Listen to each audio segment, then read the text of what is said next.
다 화병이 좀 있으신가요? 여기서부터 이제 강의를 시작할 건데, 제가 이제 진료실에서 진료를 하면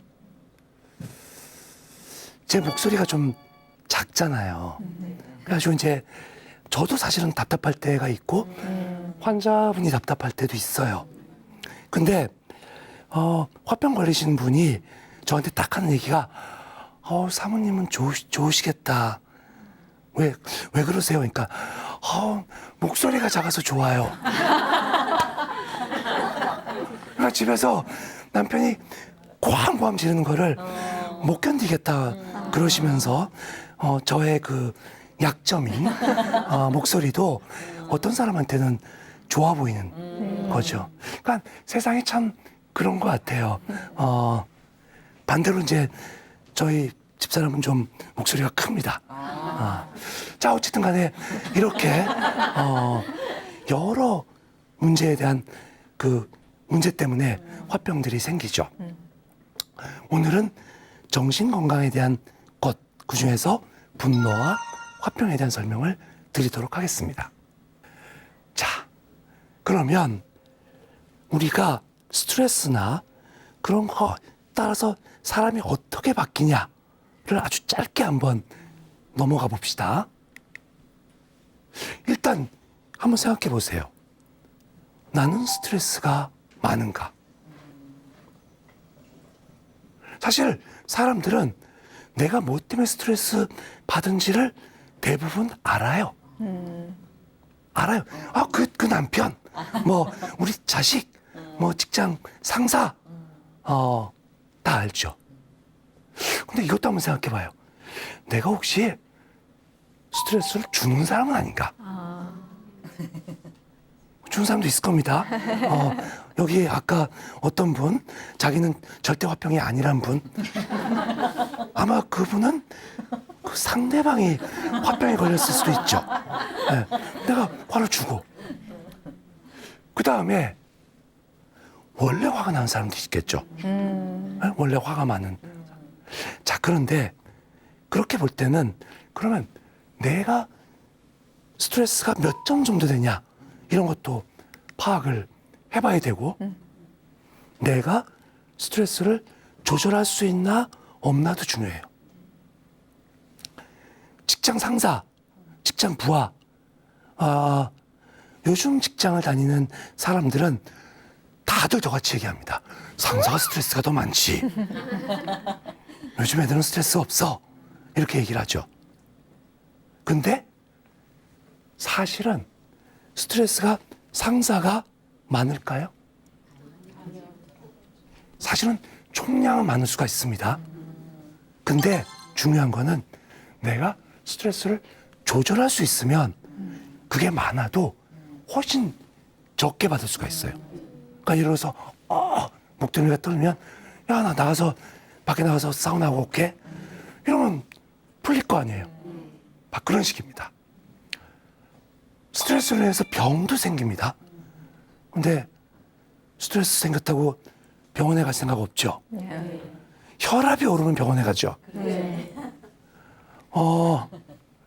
스트레스 때문에 병이 걸렸어. 왜 혈압 때문에 병원에 가? 그러면 그 병원에 있는 혈압의 내과 의사 선생님도 스트레스 줄이세요라고 하는데 우리 과는 안 와. 참 이게 미스테리예요. 스트레스 때문에 병이 왔는데 우리 과는 안 오고 혈압만 떨어뜨리려 그래. 자, 진단 치료 받아봤나요? 화병 저희 과에서 안 받죠? 앓고 있으면서도 안 와요. 네, 이런 분들 많죠. 어쨌든 간에 자신이 스트레스를 풀 수 있다고 생각합니다. 그래요, 오늘은 그 얘기도 한번 해봅시다. 내가 어떻게 스트레스를 풀 수 있나. 자, 병이라는 게 이런 거예요. 사건이 딱 발생을 하면 먼저 판단을 합니다. 이것을 내가 스트레스라고 생각하냐 아니냐. 아주 짧지만 스트레스라고 딱 생각하는 그때부터 심장이 두근두근거리거든. 화가 나죠. 심리 증상, 신체 증상. 그리고 그것이 계속 돌아가야 질병이 걸립니다. 그러니까 판단, 심리 반응, 신체 반응 요 세 가지가 조합됐을 때 병이 걸리게 됩니다. 스트레스 받으면 우리 몸은 자율신경계가 반응을 합니다. 흔한 말로 교감신경이라고 해서 사람을 긴장시키죠. 그런데 정작 긴장을 할 때는 그것이 너무 오래가면 병이 되지만 긴장할 때는 병이 안 걸린 사람도 있어요. 때로는 긴장이 다 풀려가지고 힘이 쫙 빠졌을 때 그때 감기가 들고 그럴 수도 있어요. 그러니까 인간은 스트레스에 대한 반응으로 긴장했을 때 그리고 힘이 쭉 빠졌을 때 이럴 때마다 인간은 변화를 겪게 됩니다. 또 하나, 사람의 뇌는 하나가 있지만 거기에는 세 가지 기능을 합니다. 그냥 생존을 위한 뇌가 하나가 있고 인간의 정신적인 영역의 뇌가 있죠. 근데 그 가운데 탁 잡혀있는 뇌가 하나가 있는데 그 뇌는 굉장히 중요한 두 가지 기능을 합니다. 하나가 뭐냐? 하나가 감정이에요. 내가 화를 내거나 기쁘거나 슬프거나 이거를 하는 뇌가 중간에 있고 또 그 감정은 쪼르륵 돌아가서 그 바로 근처에다가 기억을 남깁니다. 그래서 이 중간에 있는 딱 가운데 있는 뇌, 흔한 말로 포유류의 뇌라고 하는 이 뇌가 감정과 기억을 관장하고 이 감정과 기억이 스트레스와 직접적인 연관이 있습니다. 그래서 그 스트레스로 인해서 사람들이 이 가운데에서 위로도 갔다 아래도 갔다 하면서 인간의 정신적인 병을 만들어가죠. 한의학은 조금 다르게 기의 변화로 봤습니다. 우리가 뭐 기가 막힌다, 기가 빠진다, 뭐 그런 용어들이 다 한의학의 내용에는 실려 있죠. 그래서 기가 막혀서 우리가 뭐 스트레스 받으면 탁 막히고 근데 막힌 게 가만히 있지 않고 위로 치받을 때가 있죠. 그러면 이제 분노가 생기죠. 때로는 기가 쪼르륵 내려가서 밑으로 내려가 버리는 경우가 있고 때로는 정신 나간 사람처럼 기가 빠져나가는 경우도 있고 기가 완전히 꼼짝달싹 못하는 완전히 막 기가 막혀서 쓰러지는 경우까지도 있죠. 그런 것처럼 인간은 굉장히 다양한 자극에 의해서 인간이 변화가 됩니다. 자, 그런데 저 그래프를 보면 굉장히 재미난 그림이 보입니다. 자, 인간이 그냥 일상적인 생활을 잘 살다가 어떤 스트레스가 딱 오면 사람은 3초 만에 판단을 합니다. 이거를 화를 낼까 말까. 이 첫인상 굉장히 중요하죠. 그 3초를 딱 판단하고 나면 그때부터 인간이 호르몬, 교감신경 그런 게 막 반응을 해요. 그래서 신경계가 극도로 쫙 최고조에 이르는 시간이 15초입니다. 그러니까 사람은 15초 만에 오를 혈압 다 오르고 긴장될 거 다 긴장되고 막 열불이 나 있어요. 그러니까 그게 일정 시간 동안 유지가 되면 그게 스트레스 관련 질병이 되는 겁니다. 분노와 스트레스 질병.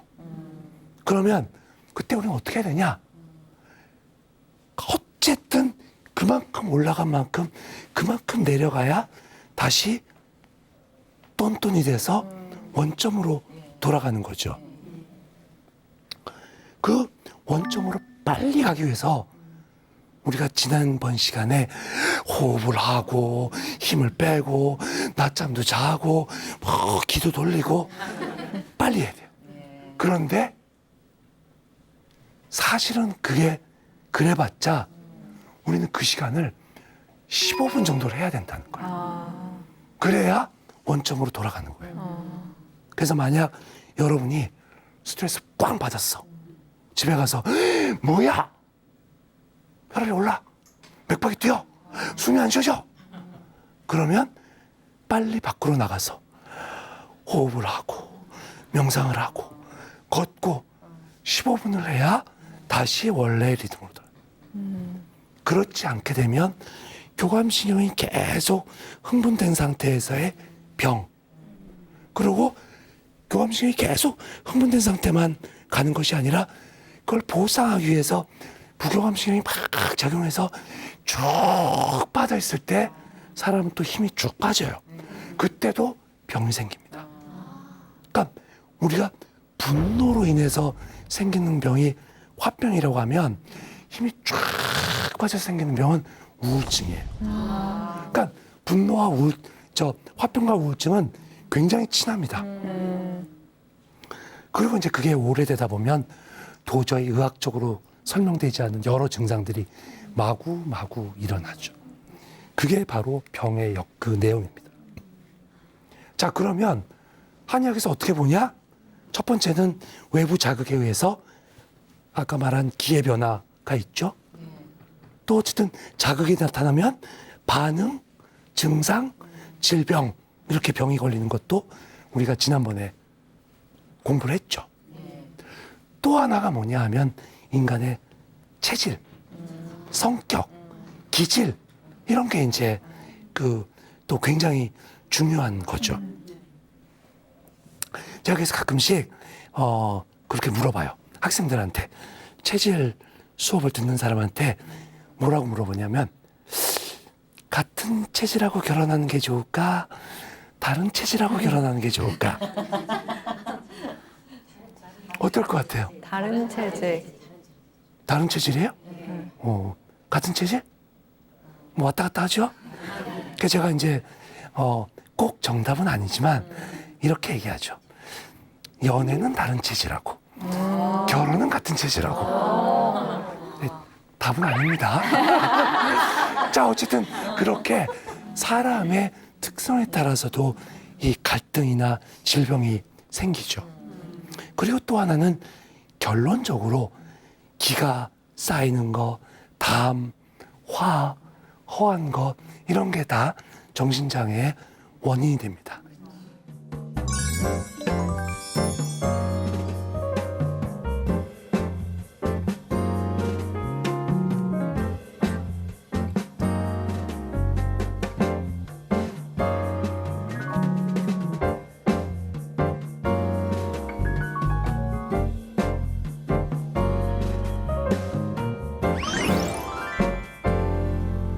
오늘은 화병에 대한 거를 중점적으로 공부를 할 겁니다.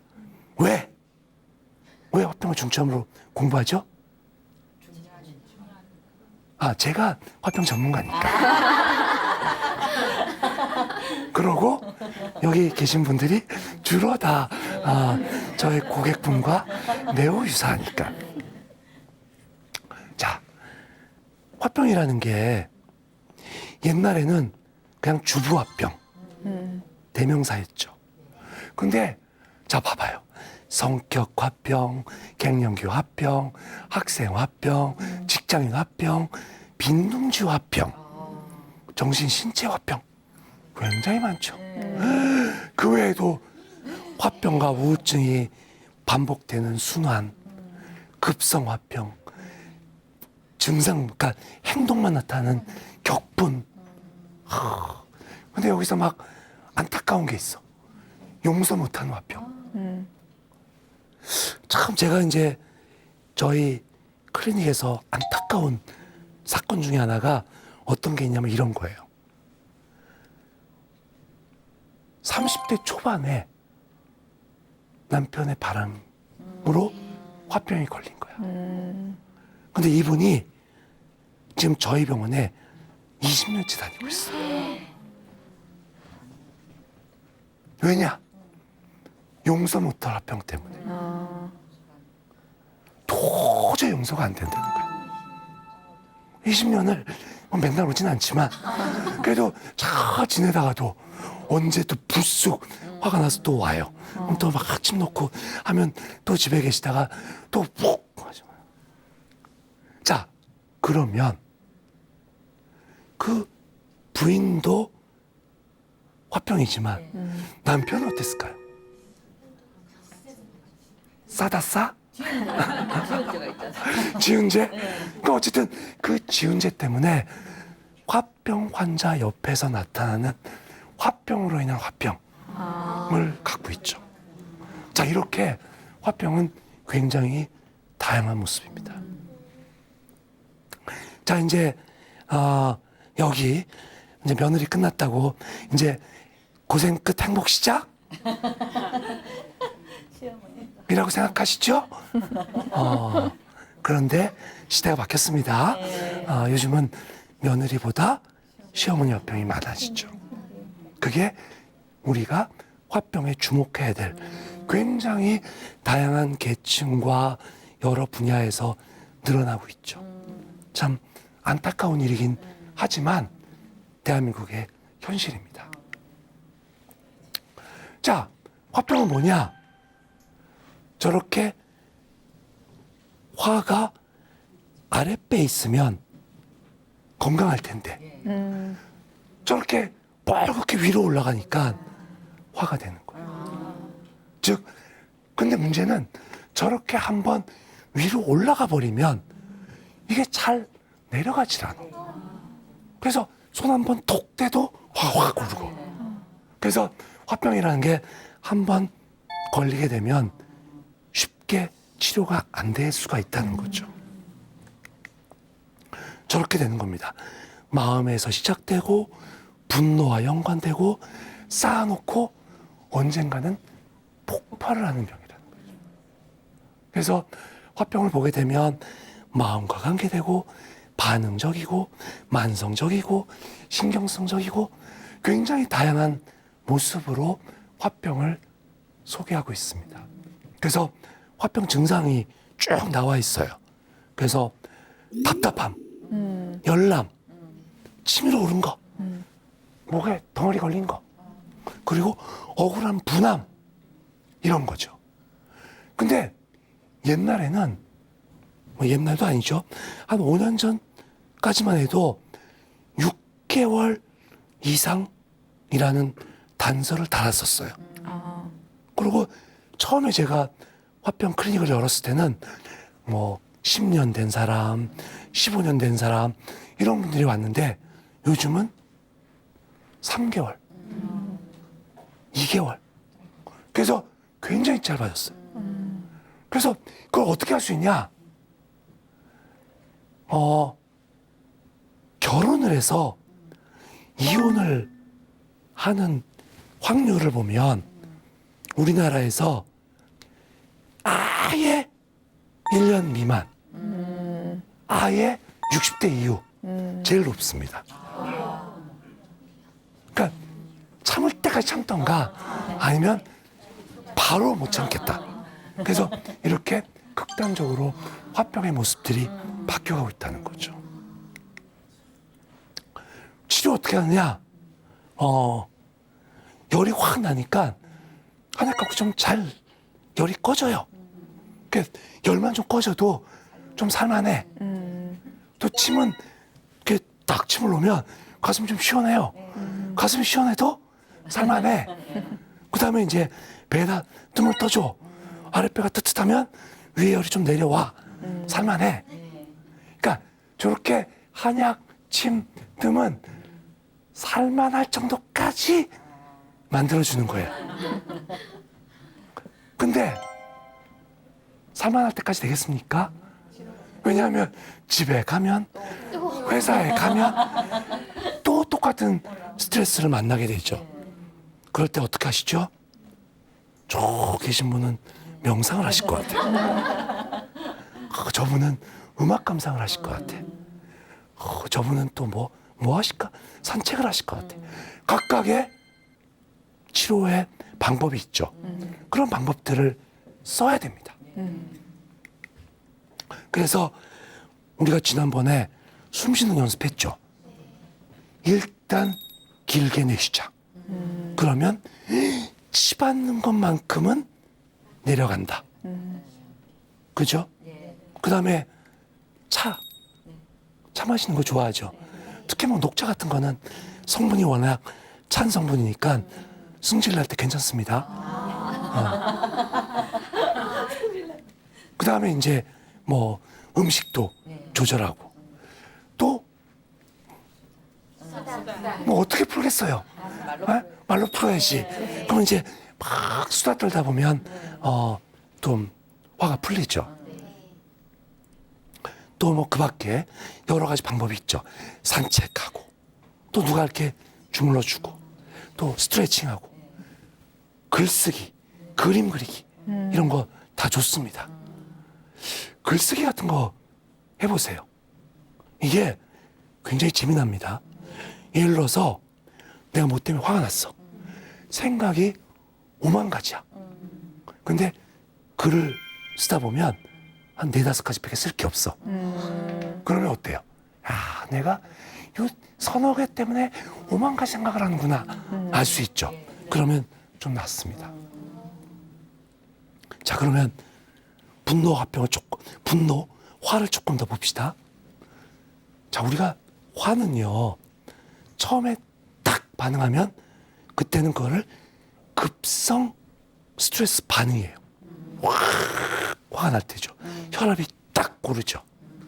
근데 처음에는 그것이 신경계에 영향을 주는데 시간이 지나면 그 급성 스트레스가 쫙 약해집니다. 그때는 면역 기능까지 떨어져요. 그럼 그때 이제 뭐 감도 걸리고 뭐 당뇨도 걸리고 문제가 많이 발생되죠. 그러니까 이게 화는 내도 병이고 안 내도 병이야. 자, 그 다음에 앞서 얘기했죠. 분노, 법칙, 3초, 15초, 15분. 굉장히 중요한 타임라인입니다. 또 이런 것도 있어요. 내가 받은 스트레스 그 사람한테 풀면 얼마나 좋아. 직장에서 받은 스트레스 누구한테 풀 거야? 마누라한테 풀어. 그럼 부인은 누구한테 풀 거야? 자식한테 풀. 자식은 누구한테 풀 거야? 친구한테 풀 거야. 그 친구한테 누가 풀 거야? 이렇게 그 받은 스트레스가 계속 돌아다니는 거예요. 그럼 어떻게 돼요? 계속 올라가는 거죠. 악순환이죠. 자, 그 다음에 또 잘 생각해 보십시오. 내가 스트레스를 딱 받았어. 너무 열받아. 근데 나한테 스트레스 준 사람은 나한테 얼마나 열받아서 이렇게 얘기했을까? 라고 생각해 보면 쟤는 너무 습관적으로 나한테 얘기해. 너 어떻게 일을 그따위로 하냐? 이러면 난 되게 열받는데 저 사람은 습관이야. 그러니까 저 사람은 5라는 스트레스를 딱 줬는데 나는 100이라는 걸 받는 거야. 그러니까 스트레스는 돌아다니는 것도 있지만 스트레스는 증폭이 된다는 거죠. 자, 그래서 우리가 병이 꽤 많이 듭니다. 심장 제일 문제가 있죠. 혈압 문제가 있죠. 또 계속 오래 참다 보면 제일 대표적으로 걸리는 질환이 암입니다. 굉장히 암센터로 오는 환자분 치고 화병 없는 분이 거의 없어요. 그 다음에 다양한 정신장애가 또 화병에 걸리죠. 대표적인 게 우울증입니다. 자, 실제로 서양 의사들이 미국에 환자들을 데려놓고 쭉 검사를 해봤어요. 근데 우울증이 한국 사람에 비해서 2배나 많은 거야. 퍼센테이지가. 근데 한국 사람의 우울증이 외국에 비해서 적어요. 근데 한국에 화병을 플러스 해버리니까 비슷한 거야. 자, 이게 뭐냐 하면 한국 사람들은 우울증에 걸려도 나 우울증이야, 힘도 없어, 무기력해, 이런 생각 갖고 있는 사람보다 근데 이럴 수 없어.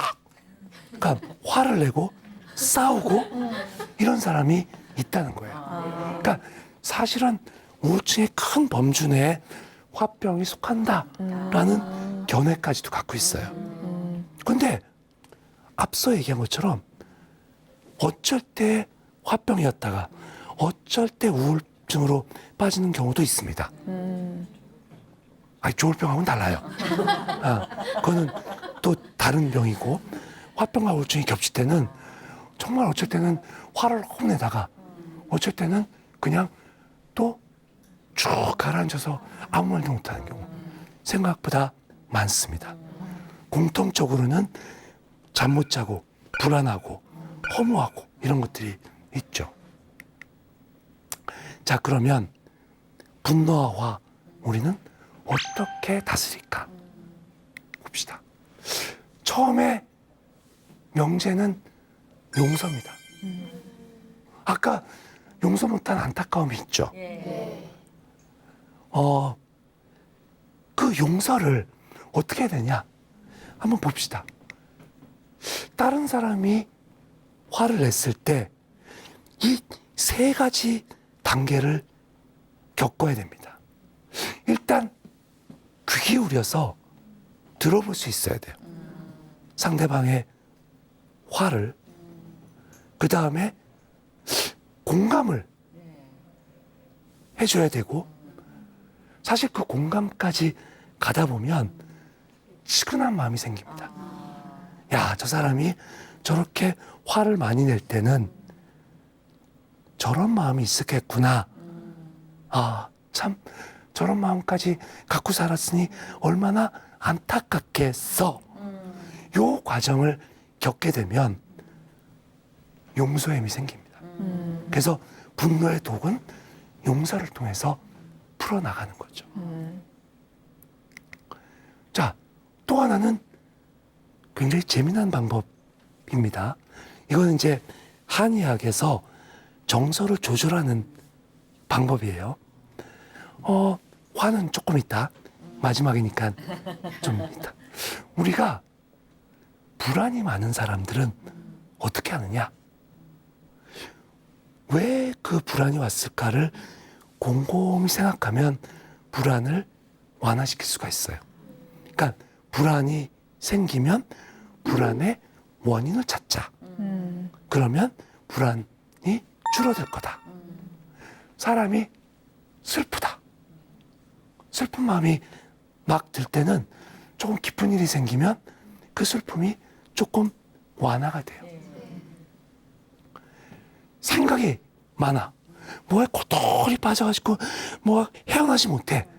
사실 그런 사람들은 슬슬 건드려야 됩니다. 그래서 한번 화를 확 내게 되면 그 생각이 싹 사라지죠. 그래서 옛날에는 막 어떤 생각이 빠져가지고 꼼짝 못하는 경우에는 그 명의들은 그 사람을 화를 내게 했어요. 요새는 좀 쉽지 않죠. 그리고 막 깊을 때는 불안한 마음을 싹 주게 되면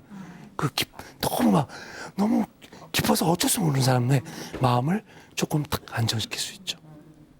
그게 이제 오행의 상생상극의 법칙에 따라서 이렇게 만드는데, 슬플 때는 어떻게 할까요? 화가 날 때는 어떻게 할까요? 답부터 얘기해 버렸네.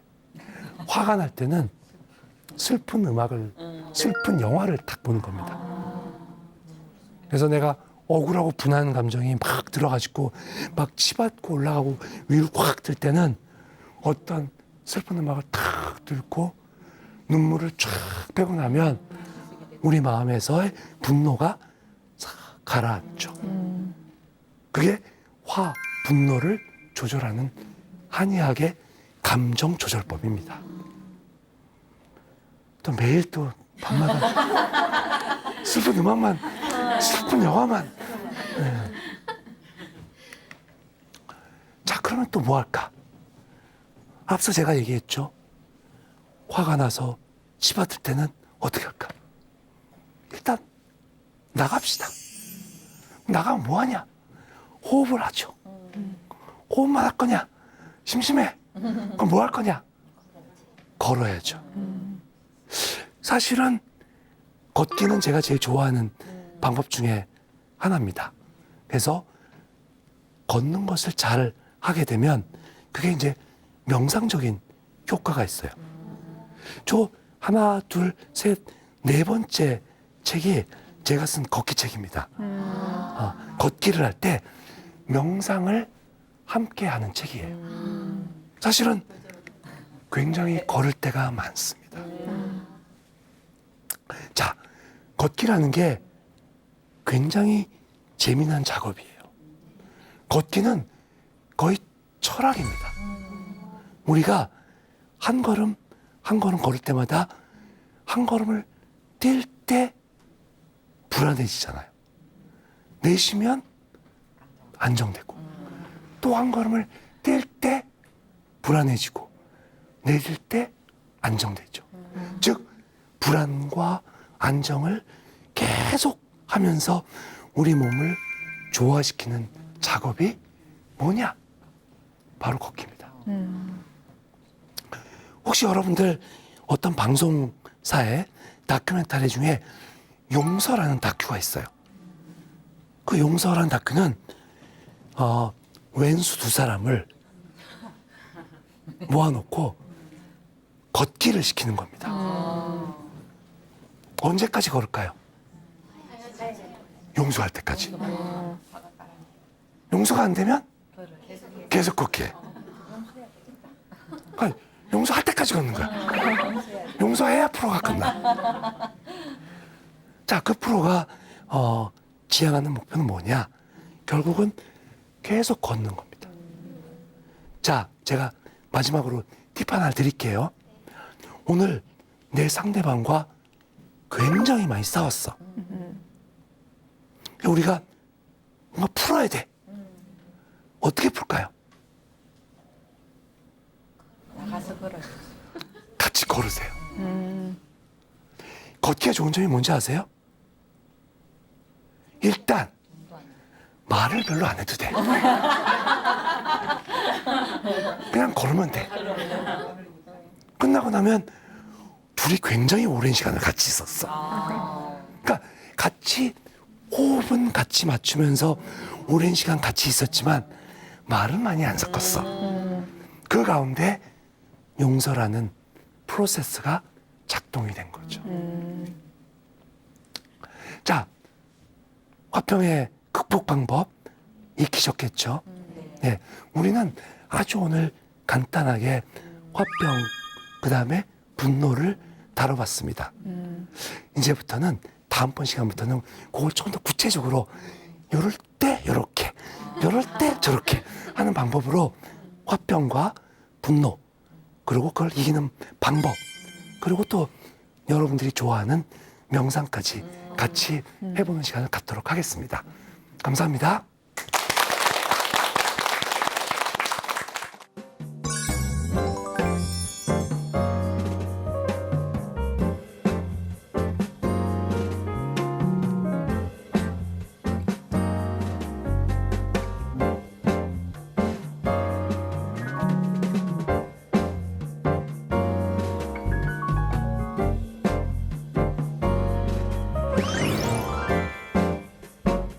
네, 오늘 강연을 통해서 분노를 녹이는 법, 잘 소개를 해주셨는데, 화병 전문가이시기도 하지만 가끔 화가 나실 때도 있나요? 물론요. 근데 네. 목소리가 작으니까 화를 내도 상대방이 화났다고 생각을 잘 안 해요. 그럼 화를 어떻게 스스로는 다스리시는지요? 저는 많이 걷고요. 그 다음에 이제 명상을 가끔 하고 네. 또 책 보는 시간을 많이 가지려고 합니다. 네. 왜냐하면 책을 한번 보기 시작하면 생각을 좀 줄일 수가 있어서 좋습니다. 그 걷기에 대해서도 네. 오늘 말씀을 잘 해주셨는데 평소에도 항상 걸으시는지 궁금하네요. 가능하면 네. 출퇴근은 걸어서 하고요. 평균 한 20분 정도씩 네. 걸어서 다니는데 화가 많은 날은 2배로 걷습니다. 그래서 제가 딱 정해놓은 게 하루에 15,000보, 주말에는 3만 보. 아, 2배로 걸으시네요. 네. 주말이도 화가 많나 봐요. 그럼 보통은 화가 많을 때 더 많이 걷는다 이렇게 생각하시면 될까요? 그게 더 건강에 좋겠죠. 그럼 평소 생활하실 때도 네. 많은 분들께서 걷기 어떻게 하면 좋을까 이런 생각을 하실 것 같은데 어디를 가지 않더라도 쉽게 할 수 있는 걷기 어떤 방법을 추천해 주시나요?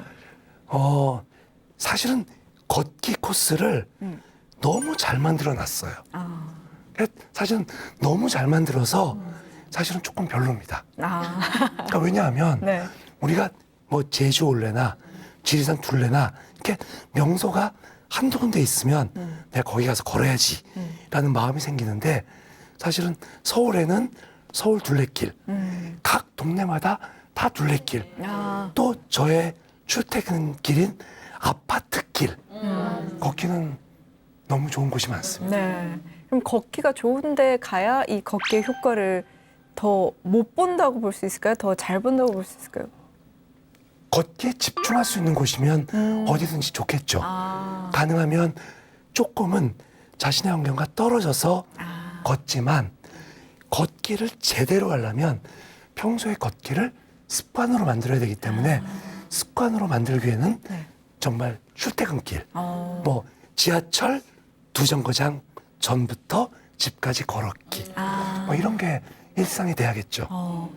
오늘 이 걷기에 대해서도 말씀을 잘 해주셨고 또 화병에 대해서도 많은 분들께서 고개 끄덕끄덕 하시면서 잘 들었는데요. 다음 주에는 그러면 어떤 수업을 준비해 주실 건가요?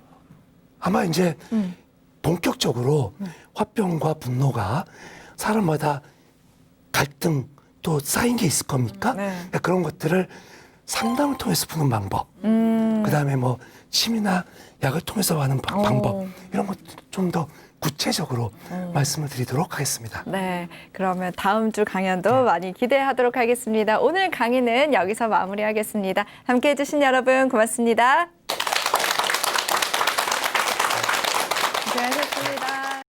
고생하셨습니다.